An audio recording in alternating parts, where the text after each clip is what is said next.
pada hari Senin ya, pagi hari ini. Apakah hari ini ada yang hadir? Hadir semua. Alhamdulillah kalau hadir semua ya. Sebentar ya, Ibu absen dulu. Ya Bu. Soleh Hadi? Hadir Bu. Zahra Bunga Marisa? Hadir Bu. Maila? Hadir Bu. Oke, hadir semua ya. Boleh kepada Thomas untuk memimpin doa terlebih dahulu. Baik Bu. Baik teman-teman, sebelum memulai pembelajaran pada hari ini, ada baiknya kita berdoa terlebih dahulu. Doa mulai. Berdoa selesai. Beri salam. Assalamualaikum warahmatullahi wabarakatuh. Waalaikumsalam warahmatullahi wabarakatuh. Hari ini kita akan mempelajari terkait presentasikan teks kita. Kalau minggu lalu kita sudah Oke, anak-anak ada yang masih ingat terkait materi yang sudah disampaikan minggu lalu kan itu sudah menyampaikan terkait visualisasi visi. Ada yang masih ingat? Saya Ibu boleh saudara Bunga. Ibu minggu kemarin sudah mempelajari mengenai langkah-langkah mempersiapkan musikalisasi puisi. Dan untuk menampilkan musikalisasi puisi yang baik itu ada beberapa tahapan, yaitu yang pertama pemilihan puisi, yang kedua pemahaman makna puisi, yang ketiga penentuan alat dan jenis musik, yang keempat penentuan nada dan irama, lalu yang kelima berlatih sebelum tampil. Oke, itu saja dulu. Oke, dari teman anak-anak yang lain ada yang masih ingin menyimpulkan atau mengulas kembali? Sudah Ibu dan Ibu. Sudah paham maksudnya ya? Sudah Bu. Lalu kita sudah membahas terkait visualisasi visi di mana kita di situ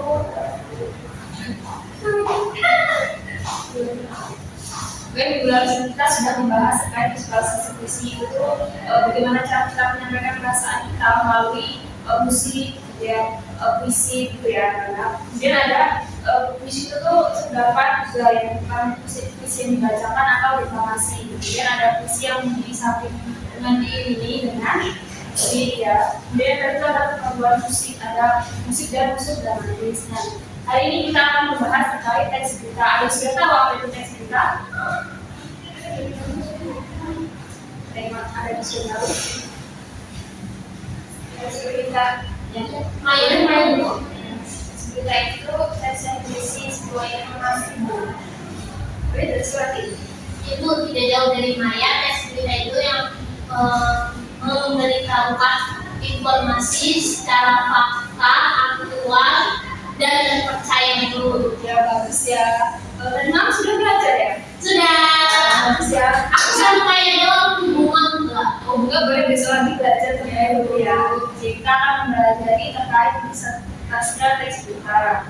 Oke, suka sih sih. Salam dia. Oke, jadi teks kita itu adalah teks menyajikan informasi kepada masyarakat dan itu seperti berisikan peristiwa-peristiwa atau kegiatan-kegiatan masyarakat, misalnya itu berita tentang hubungan, pejabat, ada kesenian objek wisata. Karena teks berita ini berusaha menyajikan informasi yang bermanfaat bagi kehidupan, tapi yang dipilih haruslah hal-hal yang bermanfaat bagi kehidupan. Anak-anak sudah pernah menonton atau melihat teks berita? Sudah Mana? di TV. Apa bisa jadi? Banjir, kebakaran, Korupsi Bu. ya itu adalah contoh teks kita ya yang dimana melalui media sosial ada yang melalui secara langsung gitu ya. Oke, struktur teks kita.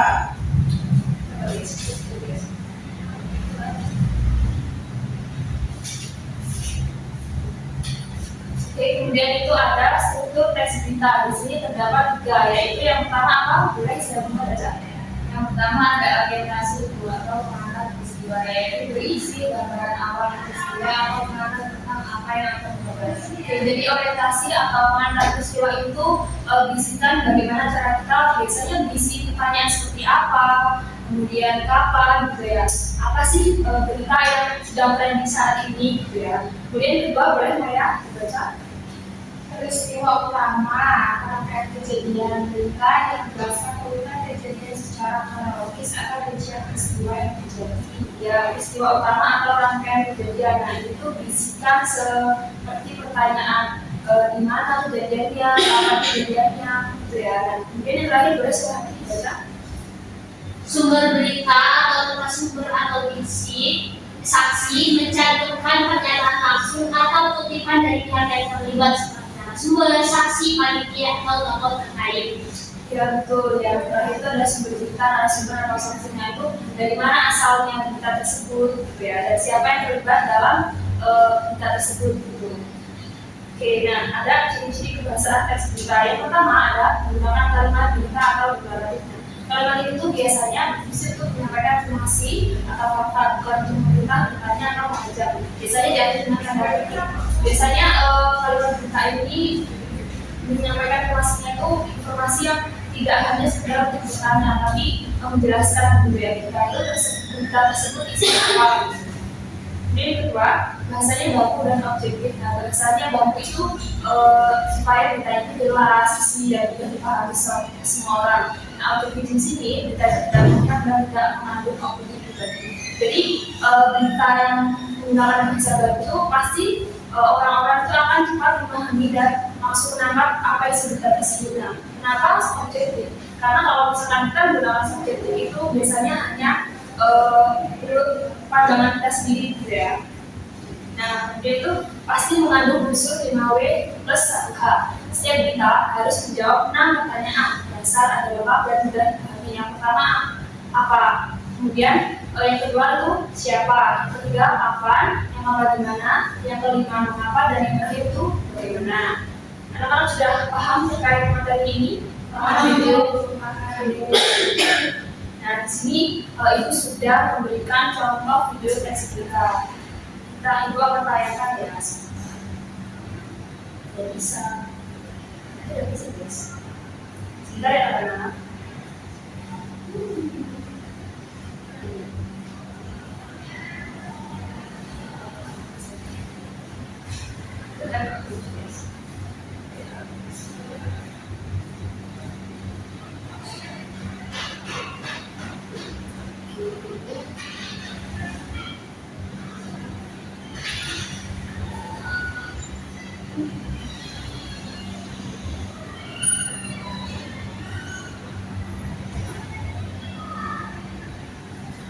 Oke, anak-anak, kita akan menyaksikan contoh teks berita ya. Mohon diperhatikan. Kita keluar sekarang.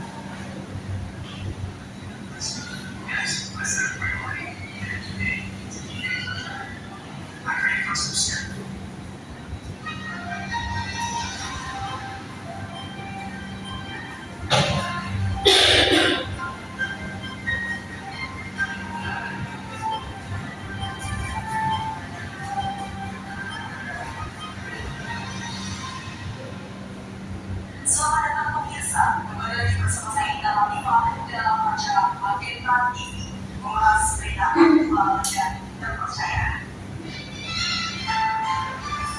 Berita terkini menghadapi era Society 5.0, guru dituntut untuk membicarakan kebenaran dan reality, serta menjadi penggerak untuk memenuhi kebutuhan para siswanya, termasuk berinisiatif dalam melakukan surat edaran berupa adanya perintah, serta guru dituntut berinovasi dalam kegiatan pembelajaran yang berpihak kepada para siswanya. Kami SMA Kementerian Administrasi Pendidikan Wilayah Indonesia menjelaskan bahwa pendidikan adalah menghadapi era Society 5.0. Syaratnya adalah peningkatan sumber daya manusia, tenaga pendidik dan kemandirian. Beliau telah menyediakan kegiatan pelatihan untuk para guru SMA dan guru SMK. Hal ini dilakukan khususnya di cabang dinas wilayah Ujung Jawa Tengah yang meliputi Kota Surakarta dan Kabupaten Sukoharjo. Dan tujuannya adalah meningkatkan kompetensi para guru yang dilakukan secara daring maupun luring. Dalamnya salah satu kejuaraan 2023. Di bawah tersebut tidak satu melalui jaringan Islam Padi atau JS di Jawa Tengah. Menurut Ketua DPP Jawa Tengah, Senior Abdi dan Guru Milenial harus rajin dan menciptakan karya inovasi yang akan diharapkan dapat kita usaha ini untuk dapat menciptakan karya yang bermanfaat bagi masyarakat. Ketua Bidang Pembinaan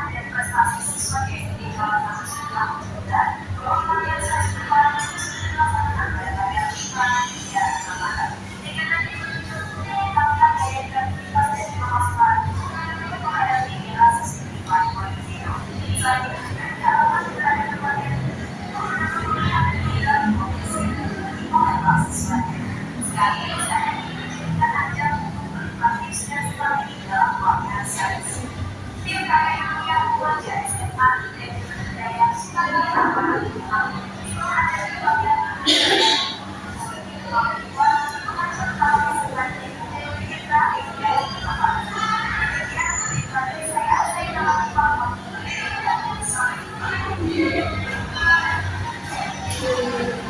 Kita lihat adalah contoh teks berita yang kalian perhatikan dari video tadi apa? Beritanya atau cara penyampaian yang disampaikan oleh dua berita tersebut. Keduanya. Menurut kalian berita yang disampaikan oleh presenter.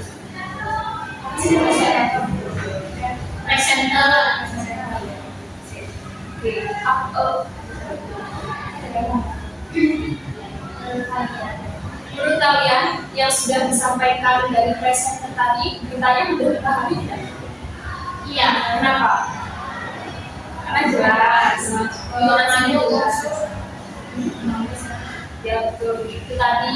Dari tadi cara menyampaikan presenter yang baik dan benar ya.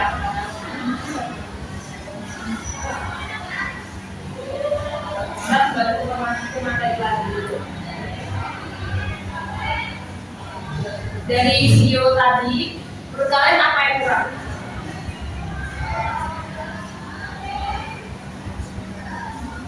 Sudah cukup ya?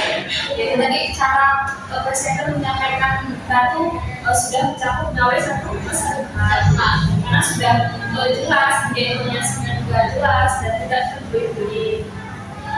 Ya, oke, itu akan memberikan kalian tugas. Oke, ini jadi kan untuk pesertanya ada berapa ya anak? Sesuai yang di dalam kelas ini? Enggak, sedikit sekali ya. Oke, itu akan memberikan kalian tugas. Yaitu nanti kalian menjadi satu kelompok ya. Nah, di sini ada 3 perannya. Nah, yang pertama itu ada penyiar atau berita yang disebutkan di presenter ya. Kemudian itu ada reporter yang mendokumentasi. Nah, yang terakhir itu ada sumber atau saksi peristiwa. Nah, yang ketiga itu membuat teks berita singkat bisa 5 sampai 8 kalimat tentang tujuannya dari sekolah atau lingkungan sekitar. Kemudian yang keempat, merekam pembacaan berita kalian seperti di siaran ini dalam durasi 1 sampai 3 detik. Kemudian itu diunggah itu, kemudian ini nanti dikumpulkan juga di kelas ya. Nanti dibagikan oleh muridnya. Oke, ada yang ditanya lagi tentang materi dan tugas? Tidak, sudah cukup ya? Oke. Kalau sudah cukup, berarti ada yang bisa membacakan kesimpulan pemeriksaan ini? Saya Bu. Boleh seperti. Jadi teks berita adalah laporan tentang peristiwa atau kejadian yang bersifat faktual dan tidak ditampil oleh masyarakat. Itu ada strukturnya yaitu tiga pada kombinasi peristiwa utama dan seterusnya. Kemudian ciri pembahasannya meliputi 1. Menggunakan kalimat deklaratif atau bergerak, 2. Bahasa baku dan objektif, 3. Mengandung oleh peserta. Oke, itu tadi adalah kesimpulan dari materi kita hari ini ya terkait teks berita. Jadi teks berita itu berisikan laporan tentang peristiwa atau kejadian yang bersifatnya faktual, aktual dan tidak kemudian terdapat strukturnya dan juga dan yang ketiga dari pemeriksaan juga dapat juga. Jadi kalau mana tidak ada yang ditanyakan, sebenarnya sudah cukup saja ya Oke, minggu depan kita akan membahas terkait materi ekspresi dan kasia. Gimana anak-anak untuk dapat membaca dan mempelajari. Oh ya, Ibu kemarin sudah memberikan kalian penugasan. Ada yang sudah selesai mengumpulkan? Sudah Bu, sudah diikuti Mas. Oke, baik. Terima kasih anak-anak semua. Kalian bisa rajin banget ya. Iya dong, kelas B mana lagi Bu? Iya, lagi bagus. Ya, boleh kepada ketua kelas untuk Baik, teman-teman sebelum pembelajaran kita berdoa terlebih dahulu. Berdoa mulai. Berdoa selesai. Beri salam. Assalamualaikum warahmatullahi wabarakatuh. Waalaikumsalam warahmatullahi wabarakatuh. Baik, terima kasih ya anak semua.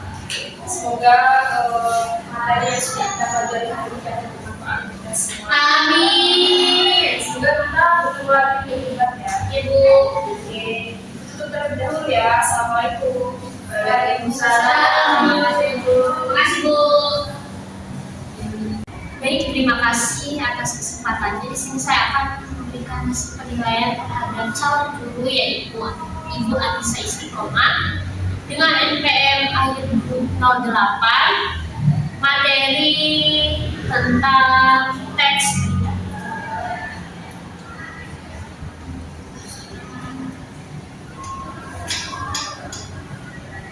Keterampilan dan komentar yang pertama itu memusatkan perhatian. Itu terdapat beberapa poin. Yang pertama, merumuskan tujuan. Guru sudah menjelaskan tujuan diskusi agar siswa memahami arah pembahasan. Merumuskan kembali masalah. Guru sudah menyampaikan permasalahan utama dalam teks yang akan didiskusikan. Menandai hal-hal, merumuskan masalah. Guru sudah menjawab poin penting dalam isi yang akan didiskusikan. Membuat rangkuman, guru merangkum hasil diskusi. Memperjelas masalah atau urutan pendapat. Itu ada beberapa poin. Yang pertama, parafrase. Guru mengulang pendapat siswa dengan kalimat yang lebih jelas agar semua memahami. Merangkum, guru telah merangkum inti pendapat siswa dari tiap kelompok. Menggali, guru memberikan pertanyaan lanjutan untuk memperdalam jawaban siswa. Lalu menguraikan secara detail. Guru telah menjelaskan kembali konsep penting dari materi yang telah disampaikan secara runtut. Lalu poin ketiga itu menganalisis pandangan siswa dan beberapa poin lagi. Yang pertama itu menandai persetujuan dan ketidaksetujuan. Guru telah menanggapi setiap pandangan dengan menunjukkan kesamaan atau perbedaan pendapat. Meneliti alasannya, guru meminta siswa menjelaskan alasan dari setiap pendapat yang disampaikan.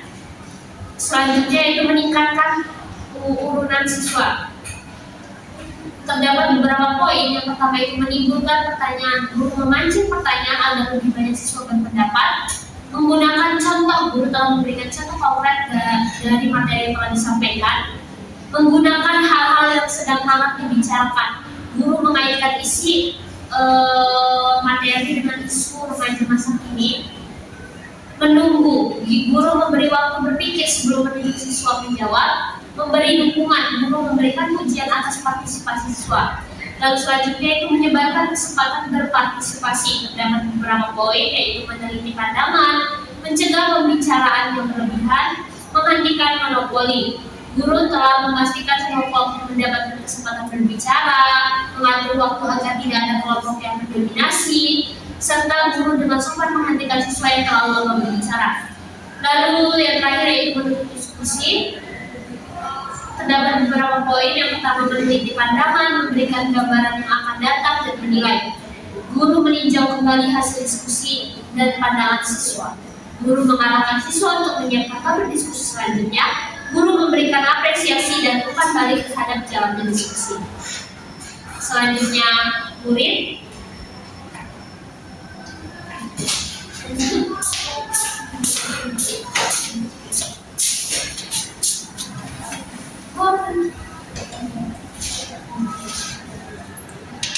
Baik, di sini sudah ada murid dengan nama Maya Lailatul. Seberapa banyak respon Anda dalam diskusi? Cukup. Apakah menurut Anda komentar anggota kelompok relevan? Hampir. Apakah menurut Anda ada anggota yang berbicara terlalu banyak? Ada beberapa. Apakah Anda mempunyai waktu untuk berpikir setelah guru mengajukan pertanyaan atau teman Anda berbicara? Selalu. Apakah benda-benda yang diperlihatkan guru menyebabkan Anda ingin bicara? Kadang-kadang. Apakah Anda menganggap guru tertarik pada apa yang Anda bicarakan? Selalu. Selama diskusi, apakah Anda mengemukakan ide baru? Ya. Bila guru mengajukan pertanyaan, apakah pertanyaan tersebut cukup jelas bagi Anda? Selalu. Bila seorang memberikan jawaban atau komentar yang salah, maka guru Memberikan keterangan tambahan. apakah tujuan diskusi itu cukup jelas bagi Anda? Ya. Baik, terima kasih. Cuma begitu doang ya. Baik, lanjut ya. Habis ini lanjut gak sih aku udah? Ayo. Kayak mana bacanya? Udah malas. Baik, kriteria kriteria dari calon guru Anissa Isti tadi sudah memberikan sikap, kerjasama, dan semangat pada diskusi pertama. Urunan beberapa poin masuk akal, teliti, jelas, relevan berdasarkan pada urutan sebelumnya. Diskusi 2, bahasa dan sudah ada penjelasan, ketelitian, ketepatan, menarik, kewajaran pada diskusi 1. Kesopanan, menggunakan bahasa yang sopan dan alasan yang tulus, membantu kelompok pada arah yang benar, meluruskan penyimpangan, menunjukkan sikap yang terpuji pada diskusi kedua. Terima kasih, sekian dari saya.